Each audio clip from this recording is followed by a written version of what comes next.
Good afternoon. Today I'm here with Leslie Howard, who's been with Greenleaf for 10 years now. And you, Leslie's worked on almost every kind of project we've had, from commercial to apartments, retail, and even played bass in a band that led our spring festivals that we've done a couple years now.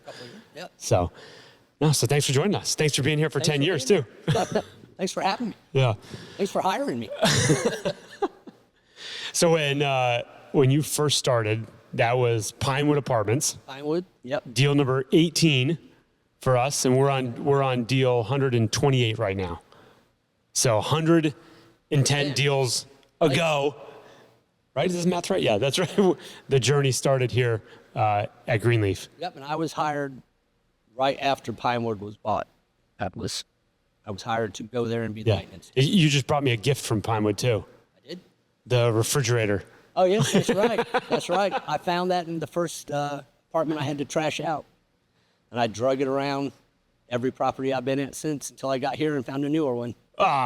So that I think it's fun. Every time we buy properties, we always find some kind of knickknack that's like there and then travels with us for. Do you remember we had an old blue chair at our past office too that was fantastic. We've had a couple goodies that are like odd things that travel around with us.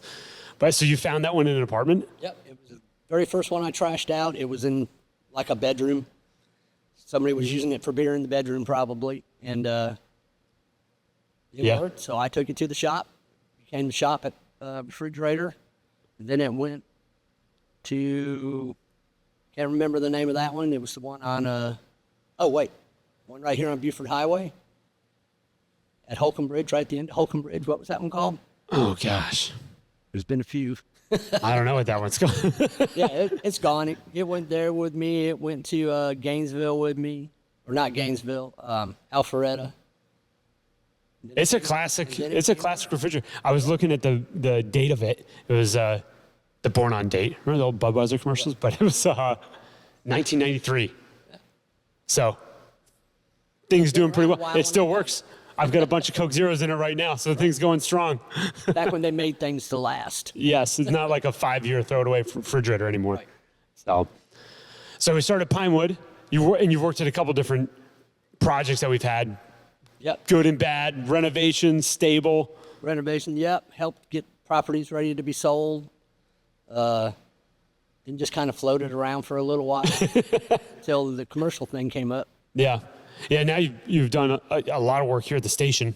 Yep. Right on this one. So moving between residential, commercial assets, and one of the things I remember was the station. We're putting all the ACs that are on the roof, and we first got the ladder where you could put the crane thingy on top of the ladder and pull the AC to the roof of the thing. Yep. That was a blessing because the first one we did, we didn't have that. And it's like carrying the AC. Yes, it was me and Pablo and James Peterson pushing a 2.5-ton compressing unit up a ladder to get it on the roof, and we swore we would not do it again.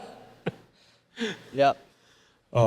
Yeah, that's a monument. Like every time there's always learning and figuring out how to do little problems. Like there's always things to be figured out, so it's exciting. Yeah, it's never the same thing every day. Yeah. What do you think, looking at the 10 years of projects and craziness that has ensued, there's always something happening. What do you think either most memorable or funniest? You're like, sometimes the funniest ones are also the terrible ones. Well, the funniest one came from a terrible, when we had a water pipe in the basement of a building break at Norwood Apartments, and it just filled the whole basement up with water. So the whole property had to be shut down. And me and the manager there, Luis, at the time, put on our Tyvek suits and went swimming through the mud to fix the water line.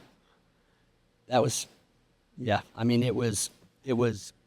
Yeah, so it was the water main that broke. So you couldn't just go shut it off, right? Nope. We had to shut the building down, wait for it to drain, and then got in there and cut the pipes and put it back together. Brazed it back together and started it back up. But 4 inches of water and 4 inches of silty mud. Oh, It was. We were definitely red Georgia clay when we came Yeah. out. That's hard, those situations happen, and it's like we got to mix of how do we fix it right, but how do we get it done timely because we've got residents and it's their home of.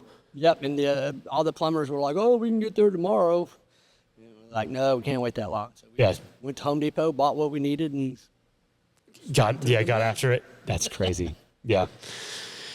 So what do you think when we went from residential to commercial? What's kind of a big change that you saw in that? I didn't go on call as much. I guess so. Yeah, there's less weekend and overnight Yep. calls on the commercial side. Yes, very much so. Missed the overtime a little bit, but not really. Yeah. Other than that, what I do is all the same. Yeah.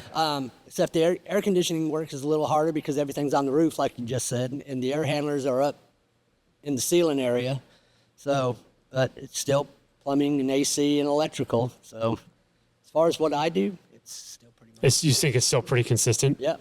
Yeah. And it's still, I don't know what I'm going to do day to day. Sometimes you're I walking can in. plan my day and they'll be like just blown completely away.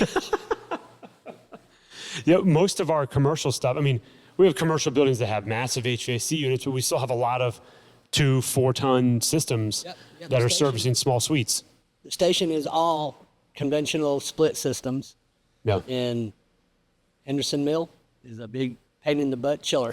Yeah, so that's like a massive engineering Right. problem to solve that one each time. But we got that one fixed too. Yeah. But it's always there's something to be solved on a daily basis. Yeah. Always. So, what do you think when you look at your time frame with Greenleaf and you think about like all the different stuff that we're going to do? What kind of gets you excited about stuff where you're like, hey, this is cool because I know we're going to do these other projects? Or is it looking at just different locations? Or what do you think is the most exciting part of it? I like the growth that we're doing. I was really excited when I found out we owned the buildings that hold the vortexes. Oh, yeah. I was like, we own those. Those things are fantastic. They're really cool. Yeah. Both locations. I'm just excited about the growth that's going on. Getting some more help Yeah. and keeping it going. Cool. When you look at, a big part of Greenleaf is our goal day and things we're accomplishing on a either quarterly or annual basis. If you look at your year so far this year, or even next year, looking at like what are some of the big goals that you're personally working on? One was the Henderson Mill chiller. That's a goal of a lot of our tenants over there was for you to step in and figure out how we can solve a lot of that. Some other goals, probably solving the roof leaks we have around here.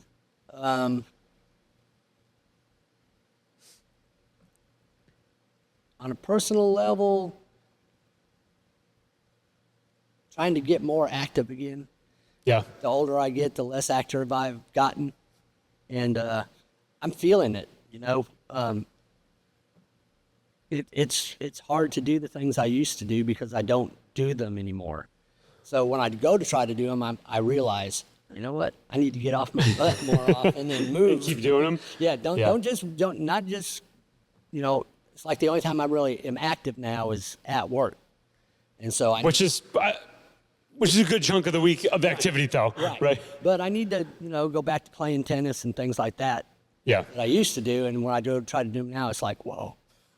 I joke sometimes. People they're like, "Oh, today had a hard day," or this was like, "Yeah, did you go up on a roof where it's like 125 degrees on that roof?" That's hard. That's hard. So those ones are like, okay, maybe it's only a couple hours of activity for the day, but that is hard to do. And that's a lot of why in the summertime I don't do hardly anything. Yeah. It takes it out of you. Just being out there when the humidity is going back up. I feel it today. So I'm sure It's like we're like turning the corner a little bit, maybe to be getting cooler and feeling better, but another month and it'd be good. the humidity will start feeling better all the time. How often are you playing music? A little bit every day. We gig twice a month now. Yeah. And But all over Atlanta? try to. Since COVID, some of our clubs closed down and we haven't picked them back up yet. But we gig Atlanta, Decatur, Lawrenceville, Lilburn, and Monroe. Yeah. So we got about 6 or 8 clubs we play at regularly, and we do parties and stuff like that too. Very cool. How long have you been playing bass for? Or when did you start playing? Or how old were you? Started playing at about 14. Yeah. Acoustic guitar. I wanted to be Bob Dylan.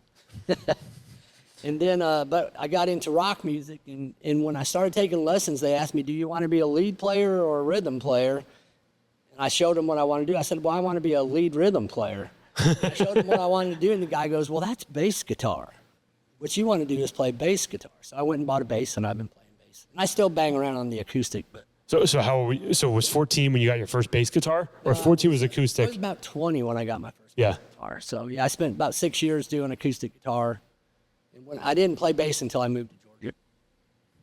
How many bass guitars do you have? 3 at the moment, but over the years I've had a bunch. A lot. There's a few I wish I had back. Yeah. A few I'm glad they're gone. It's like our deal count sometimes. Like, okay, which one was number 12? So That would be the one I have now. oh, really? There you go. Yeah. Oh, The one I wish I had back was my Hammer Blitz. Didn't know what I had. I didn't really want to let that one go, but it just happened. yeah. Now it's like a $6,000 guitar. Oh, really? Yeah. I wish I had it back. Yeah. And I just like that guitar. It was like a different shape. What makes one like that much different than another one? The wood it's made out of and the pickups that go in it. Yeah. The wood affects the sound and how well it sustains. And then the pickups, just different pickups will give you different sounds. Yeah. Very cool. What's the next gig you guys are playing? Next gig is September 7th at Will Henry's on Rockbridge Road. Everybody come. Very cool. All right. Cool. Well, we're excited. 10 years is a milestone, and you got introduced to Greenleaf through another team member here, Catherine, who she's been with us 10 years as well. Right, just a couple months longer than me. Yeah. She actually, my daughter was out doing something with her and her son at Stone Mountain. She came back and told me that she had just started with this company and they were looking for a maintenance man to take over a property they just bought. Yeah. The rest is history. Well, we're grateful for Catherine for making the introduction. Me too. So, but cool. All right. Well, thanks for the time, Leslie. I know there's all sorts of stuff every day. Oh, yeah. So, I have a roof waiting. roof awaiting. Cool.